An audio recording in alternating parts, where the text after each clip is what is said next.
Hi, everybody, and welcome to a new episode of the podcast. This is the In the Cortex podcast. I'm your host, Paloma Garcia. We got Danny with me here, and today we have a very special guest. We have Christy Mawdsley, who is one of our members who started the program maybe 2 years ago, I think, like maybe even 3 years ago. Yeah, you did it a while ago, and just somebody that we always connected with so much, and we love you so much, and we just appreciate everything that you do. And you are just so awesome because you do so many other awesome things. So that's kind of what our episode today is going to be about. We want to ask you about your journey within the cortex, of course, because I feel like we know it, but it's always interesting for people to hear it. And also about all the other stuff you do, right? Because we all have a little formula that works for us, and maybe some people haven't found it yet. So it's nice to hear what other people's formula is and get inspired where you can. So, Chrissy, do you want to just do a quick introduction about you and your background and a little bit about what you do? Sure. Yeah. So I am an acupuncturist. I'm a rapid transformational therapy practitioner, and I'm also a transformational coach. I have 3 children, which is what brought me to this world. But quickly, I realized that I needed it as much as they did. And so doing the work through your program really helped with our brain integration, organization, and it's been really foundational for the work that I do as well. Mm-hmm. Do you want to share a little bit about what behaviors or things were going on at home to make you want to seek out what we're doing here? Yeah. Yeah. I mean, in a family with 5 people where 4 of them have ADHD, I mean, you all know the chaos that reigns. And when I would tell people, like therapists or other people, it feels exceptionally hard. Like it doesn't feel like I thought it would. And people would say, yeah, that's just the parenting journey. And I'm like, no, you really don't understand. I mean, chaos, fighting 90% of the time, everybody. Somebody was fighting 90% of the time, right? A lot of dawdling to the extreme, like an older child cannot get themselves out the door at all. No piece of it. And then just the emotional dysregulation that was part of all of that. And that was me and my kids, Right. And then my partner, the kind of one always having to like be strong and hold it together. And so that was a lot of what we were seeing. Yeah. Yeah. And what were some of the things that you started to see shift as you did the work of creeping, crawling, and reflex integration and all this stuff? Yeah. With the brain work, I feel like what I noticed in myself was my nervous system calming down, right? So there was overall settling, like something would happen and I wouldn't feel triggered. Something would happen and I would be able to step back. And it wasn't just mental management. It was bottom up, right? Which is what the brain reorganization is all about. It's bottom up, right? And so I was able to stay calm really organically. And yes, I love that. Feel angry, not feel stressed out when my kid did a childish behavior, right? And then with my kids, they've gone in and out of phases when they've been really consistent and when they haven't. But when they have been consistent, we've seen better sports performance, better school performance, spontaneous organization where suddenly they just keep their stuff tidy, people getting along better, being less triggered, having better boundaries with each other. I mean, all sorts of things that just make the home more peaceful. Yes. And now even my most resistant child, because she's 14 and getting closer to driving age, we have a very strong tool for motivation. And now she's doing brain work. And so that's been fabulous. And it's really, and I really see her brain getting really organized. That's amazing. Yeah, I think it's amazing. I feel like what you said about like the nervous system regulation, I feel like we say it all the time, but I love that you've lived it as well. And it's, so many of our members have too, where you're like, it's just natural, it's organic, and it's something that's just happening without you having to say, okay, wait, I have to take a deep breath, I have to count to 10, I have to zoom out, I have to look at this perspective, whatever. Because how many times, and I'm asking this because I just did a TikTok about this recently, how many times before your brain work did you try to take a deep breath, to count to 10, to do all the logical things, and they just didn't work, right? It's just, and so people are stuck feeling like, oh, there's probably something wrong with me, because everybody's talking about these tools for nervous system regulation, but they don't work for me. For Right. sure. When And it's I not had the case. gone through, I had gone through, mindfulness-based stress reduction course. I had done a lot of meditation, a lot of the top-down strategies I had tried. And now that I feel like my brain is more organized, and when I get on the floor and creep, it feels easy, finally, those strategies are actually really impactful. I mean, exactly. bringing the top-down stuff in is useful once the bottom-up work has been done. So You nailed it. 1000%. We tell that to everyone. We're like, there's so many great modalities out there, but they're not going to do anything until you've come from the foundation and you've put it in and you're solid there. Because if your nervous system is like, stay calm, I'm not calm, stay calm, and you're just constantly in that space, and then you like go into anxiety, and it's a physiological reaction. Like you were seeing the stressor and your body's responding to it as if it's survival. So you can't talk yourself through it. And that's why we always tell parents, like, don't tell your kids to calm down, because they're like, I will throw something at you because I don't know how to calm down. All they need is for you to show them what regulation looks like, and then they'll start to mirror this, and then they get on the floor with you, and it's just life-changing. So Christy, with your experience of all this stuff, so you've been doing the program for 3 years on, off, and you've said when you're consistent with it, you see the changes. For you and your kiddos, I mean, this is why we say it's a lifetime program, because you have to revisit this stuff, because as kids change and as our, parenting is the only constant is change, right? It's just like, okay, we got through this phase and now, oh, wow, there's a whole new chapter that we have to learn how to parent through, because kids are constantly evolving and we have to evolve with them. So that's why we love that you have been with this for as long as you have, because I've been doing it for 15 years. Paloma's been doing it for 14 years. Like, it's something I revisit all the time. But for the parents who are like, okay, I tried it for 2 months, what would you say to those parents? Like, what would be like the thing that you wish someone told you at that point of like, okay, I did it for 2 months, but like my life hasn't radically changed yet? Yeah. Yeah. And I will say, I actually think it's been 3.5 years. I think it was September of 2021. Yeah. That makes sense. Yeah. That makes sense.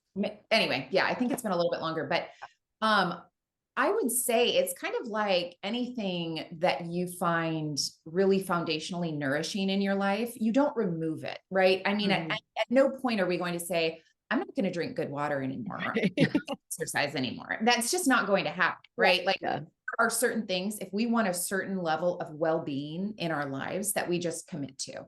And, I don't know how long I'll be able to creep for, if I can creep when I'm like 80, maybe I'll be doing something else. But I think I see enough of the impacts internally. I feel them, right? I feel so much better in my day. I sit down, I know what to do. I'm not stressed. I know how to prioritize. Having organized is foundational for me, for all the other work that I do. So I would it's like persevere, and I know that's maybe a cliche word, but for me, that's what it's been. And every time I've gone back, I've gotten more of the experience, more of the physical experience, physiological, really, of the nervous system integration, which has become more and more motivating. So it's really this it's a reinforcing cycle. Yes. Positive feedback loop essentially is what it is. You feel better, you do it more. You feel even better, you do it even more. Keep doing it more and more and more. And then I think also, I was talking about this with somebody on a call before this about how impactful the emotional part is, right? So you do all the brain stuff, you get your nervous system regulated, and then you look at your subconscious beliefs and all those emotions that are bubbling under the surface. And that's where we bring in our reconnects and all these things. And that's also something that I think you do all the time. You posted in our group and you're like, I'm thinking of this reconnect. We did one right before we got on the call. I feel like, can you talk a little bit about that piece? Because I know that's the one thing that I think is less concrete for people that maybe don't understand the program as well. Because the rest of it is just movement, right?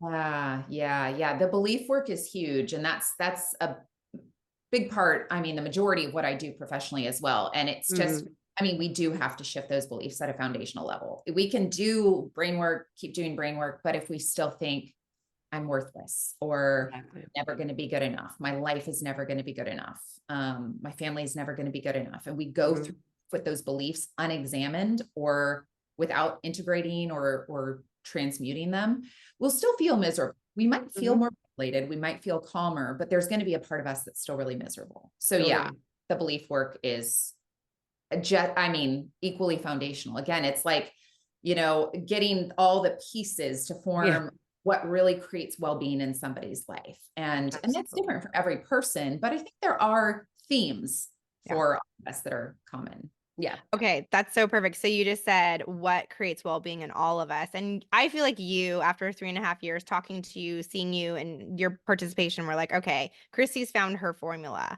Yeah. Would you mind sharing, like, so you mentioned what you've tried in the past, and then you did the program, and now what else do you do? What's keeping Christy in a really happy place? I mean, and you're human too, so we can't, we're not always happy, everyone. We have feelings and emotions. It's okay to be sad and angry. So, and now I'm sure you can just roll through that so much differently too. So yeah, for sure. I mean, and for me, I think looking at what was getting in the way is a big part of it. And you guys remember, I mean, I have a very strong inner critic, right? This is my thing. Like the inner judge is so intense. And so, and that's actually who I work with now. I work with high achieving women who have a very strong inner critic and really want to learn how to savor their lives, because I wasn't taught that. There was no celebrating. There was no slowing down. You accomplish one thing, fine. You go to the next. Yeah. There's no celebration. There's no savoring. And there's really never a chance. There wasn't a chance for me to ever give myself the experience of satisfaction. Like I'm satisfied right now. Yeah. And so once I realized how crucial that was, it was like, okay, this is what I need. I need to work with these inner voices. I need to transmute these inner voices, work on the beliefs that are getting in the way, remove subconscious blocks to my right to experience those things. And then that will be it. But what I found is my nervous system still couldn't hold it. And so that's a lot of what I do as well with clients and with myself, is work on my nervous system's capacity to hold those things. Because a lot of times we work on our nervous system's capacity to hold discomfort or hold, our kids having a tantrum or something bad happening on the freeway, but we don't expand our nervous system's capacity to hold joy. Right. And so that's a lot of what I do for myself and others, is like, can I let myself be well and enjoy and feel safe? Right. Can I let myself have a lot of money and feel safe with that? And so a lot of it is like bringing in safety with all of these good things that I want, and reprogramming. It is a practice, and it takes coming at it from different angles. When we've been raised to think, stress, anxiety, pressure is safety, when that's what we're so used to. And so that's a lot of what I do. And you guys know, as an acupuncturist, I've been trained in herbalism. I've been trained in all sorts of things within the Chinese medicine sphere. And those are all really, really useful. I bring in herbs, I bring in acupuncture, I do moxa on myself 4 times a week. I do all sorts of things for myself. But those things they feel like extras a lot of times. They're wonderful and they're so supportive, but they feel like extras. And I think, now that I do with acupuncture now, the way I practice is something called somatic acupuncture. So I actually help people have a more direct experience of releasing stress, releasing trauma from the body as they feel into it. So it's a different experience of acupuncture. People don't get on the table and just go unconscious. It's really, they're participating in the process to give a somatic experience of release and healing. And so all of those things for me have been huge, but particularly expanding my capacity to be with joy. Yeah. Of course. I love that. How have you felt like yourself as a mom changing? Because I know, and I don't know if you experienced this, but I was just talking to Dr. Greer the other day, and I was like, the mom guilt is so huge, right? Like, we're trying to break the cycles of what we were raised with. And we still catch ourselves doing that with our kids, right? And then you beat yourself up because of that strong inner critic. And then I'm like, gosh, the guilt that I experience. And Dr. Kerr was like, oh, I don't experience guilt. And I'm like, what?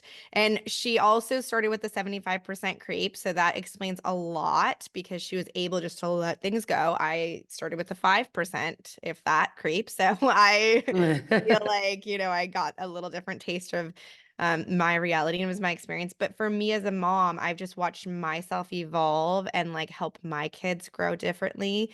Do you feel like your experience as a mom has shifted, and did you experience mom guilt? How have you worked through it? Okay.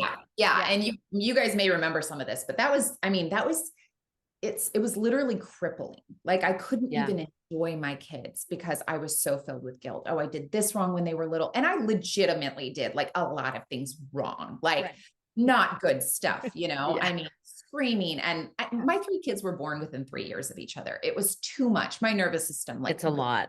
yeah, Wow. it was way too much. And we were overseas and all that.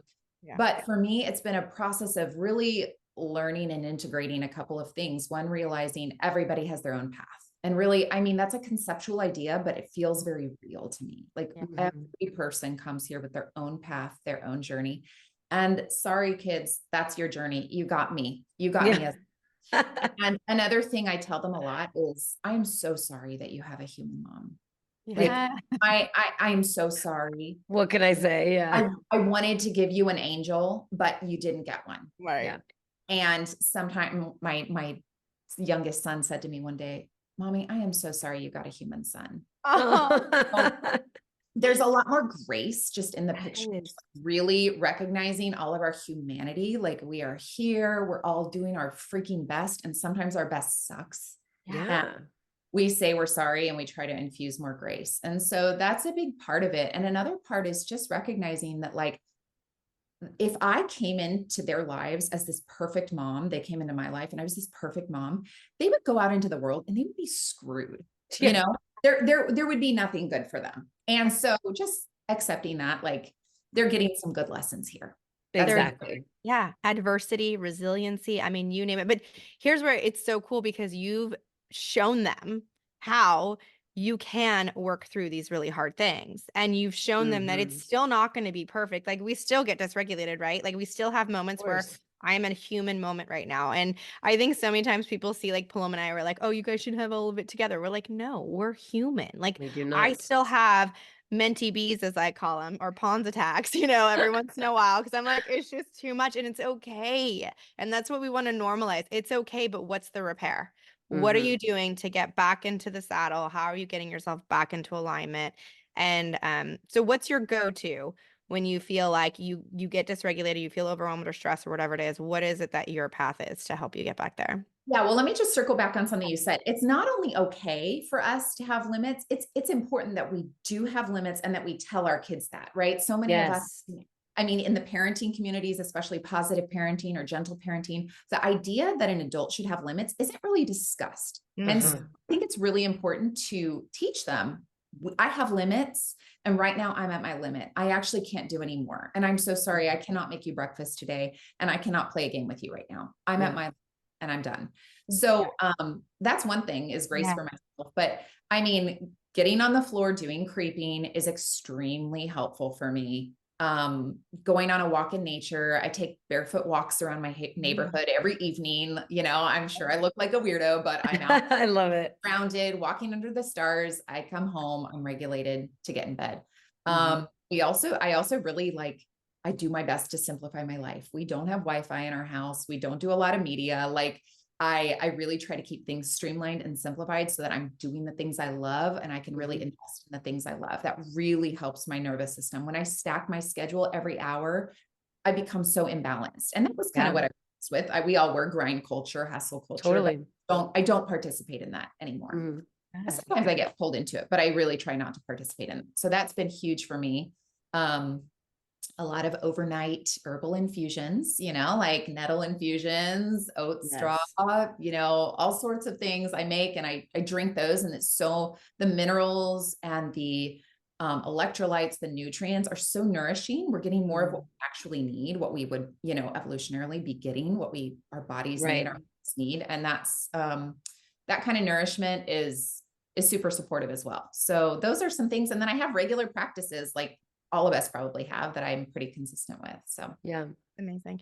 Okay, so 2 things. I say that to my kids all the time about my bucket is empty. Like, and I explain it as like a car with gasoline. Like once the tank is empty, it needs to go back and get fueled back up. And that's such an important concept for everyone to know, so we can start to tune into when you need to take a break, because we are such a hustle and grind culture that we just go, and we have FOMO. Everyone talks about missing out. I'm like, it's okay to miss out. Like it wasn't meant for you. And like what your mantra was, joy of missing out, not fear. I love it. I'm like, is that listen, new? I'm not going.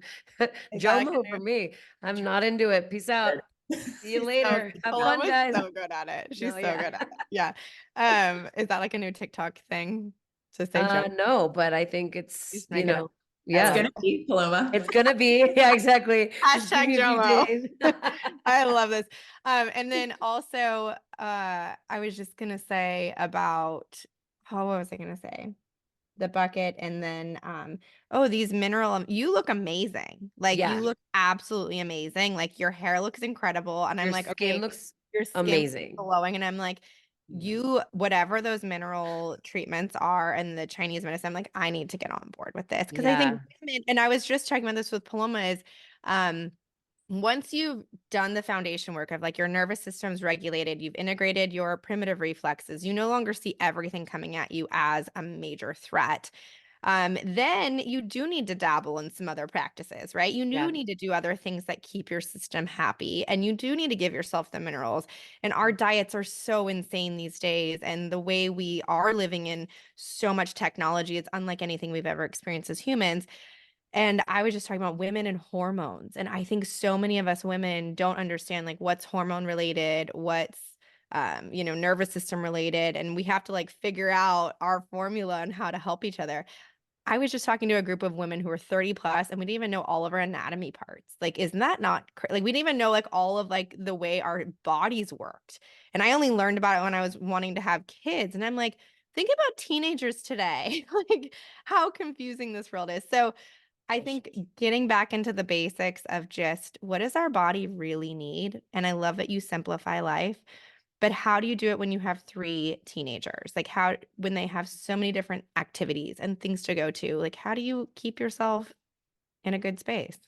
Yeah. Well, first of all, I let things with my kids fall off. And I know a lot of people and a lot of parents probably don't want to hear that and they don't want to do that, but I just do. My partner and I share really, really well. He's very supportive. He does a lot. And then, if my daughter's soccer game is an hour away and I have a meeting that afternoon, I might have her go with a friend, and I miss her soccer game. I know it's not the ideal parenting formula, but it's part of my more holistic well-being formula.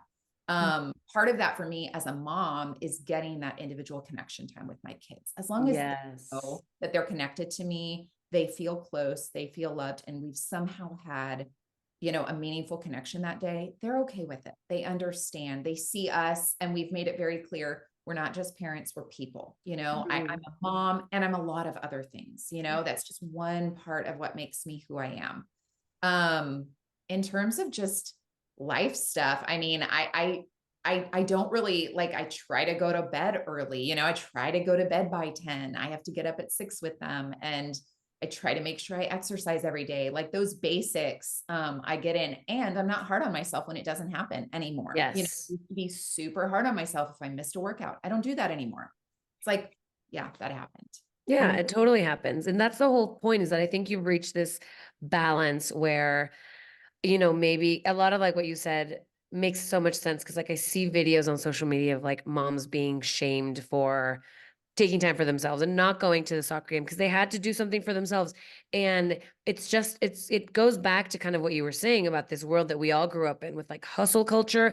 But like the mom hustle is you got to be there all the time for your kids 24/7, no matter what. You totally, disregard anything that you could ever possibly need because you're there for your kids, and that's just not realistic. So I think And I it's so tried cool. that. I mean, I tried that first probably 9 years of parenting, and I was miserable. Didn't work. I was imbalanced.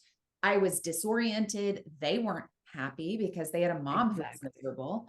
And so it was really, I mean, on Wednesday nights now I have comedy improv class every Wednesday night, and I go to that, and I miss my son's baseball games sometimes, and it sucks. And we've talked through it, and he knows I adore him, and I make what I can. It's just, I know it's not the dogma. And sometimes I'm almost like, can I say this out loud? Am I allowed to do this? But I love being a mom, and I love all the other parts of myself. And I think that's a big thing in our society is like, even we think we have this in the US have this individualized society, and we're very into individualism, but actually there's so much conformity. Like as women, we're taught you need to be this size, you need to look this way. As a mom, you need to be this way. Like there's so much conformity. And part of the work that I do is helping women figure out like, what is your divine spark? Like, what makes you, you? Like, what are you passionate about? What do you desire? What do you love? What are you good at? And like, Yes. really tapping into that at a deep level, which is how I think one way women start to overcome the inner critic and say like, oh, I get to be me, you know? Yeah. And when our kids see that, I mean, my daughter is 14. She's in 8th grade. She's in the, middle of middle school, if you know what I mean. But when I hear her talk, she's like, yeah, mommy, I just don't get it. These girls spend $60 getting their nails done. And I don't understand, like, why are they doing this? Like, and my kids will talk to me about beauty culture and how stupid it is, And so it's like, they're listening, they Of see, course. and so they are absorbing that as well. So I think even though, I'm not like an ever-present, omniscient, omnipotent parent, like they're still learning a lot from the way I've chosen to do it. So 100%. 100%. That's what I was just thinking. I mean, Paloma's favorite line is society's expectations and us needing to break free of them to find our divine spark and like why we are here. And I could never have done that and broken free of like the conformity of what I was supposed to be had I not regulated my nervous system and then broke free of those beliefs, because so much of our programming is like, if you look at school, it's like everyone line up, how's everyone's grades, we're just constantly in that comparison mindset. And I think when I had my first child, the comparison was so insanely overwhelming. Like, does he weigh enough? Is he eating enough? Is he enough? Right. And it was like, oh my gosh. And now I'm like, I'm so grateful I gave my kids that gift of just not caring and not giving a, you know what, because it's like, wow, it's liberating to just be like, I'm doing me. It's not what society thinks I should be doing. I'm doing what I want to do. And I want to show that to my kids. And that's what you brought to your kids. Like, you're showing them a way of how do you take life on? Because we only have, like, it's our human experience. Like, you get to make it what you want it to be. Yeah. I lived for many, many years going from thing to thing saying, how should I feel now? How should I behave now? What should I be thinking now?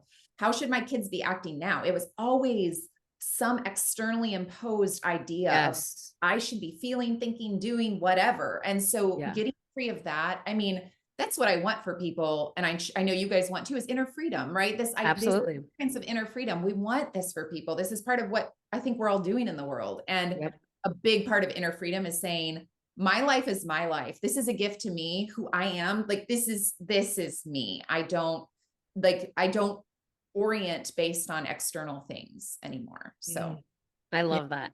I love that. And I think, I mean, because you do what you do, I think you also probably get exposure to so many different people and so many different kinds of practices and stuff out there that probably inspire you, and probably some of them you're like, oh, that's not what I want, right? So I feel like you're somebody kind of like us that like we just have seen so much, because that's what we do, is we work with people. And so you just see these things where you're like, whoa, I mean, this person had this kind of childhood, this person had that kind of childhood, this person had that one, and all three of them have this one belief, right? So it doesn't matter what happened when you were a child.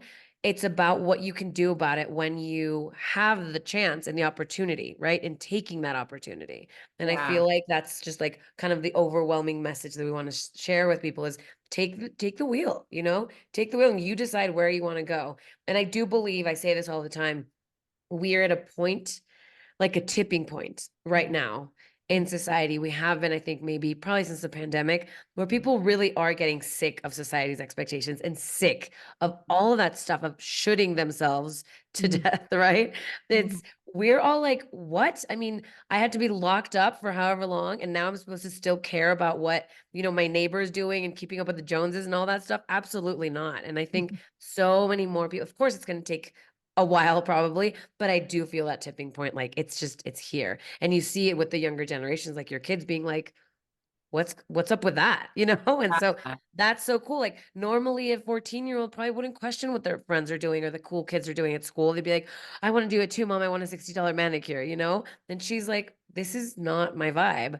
Why are they doing that? Right. And they're questioning it, not even judging it, just being like, that's so interesting that these girls would make those decisions that I would never make. Right. And so that's where we want to get to in the world, is having that level of compassion and like openness, right? Where we don't notice, but a lot of the time humans have a tendency to be very closed-minded. Yeah. And Paloma, the word that keeps coming to mind as you're talking is sovereignty, right? And this idea of sovereignty within ourselves, within our families, within our homes, but then within me. Like I have sometimes the voice that pops up and is like, you should be doing this right now. And I'll start to listen. And then I'm like, wait, where is that voice coming from? I have sovereignty here, right? Yes. Like who's home here? Exactly. What voice am I listening to? And so with that, all of those voices of criticism that come at us from society and all of the shoulds and all of that, there's a lack of sovereignty. And I think reestablishing sovereignty within ourselves is huge. Yeah.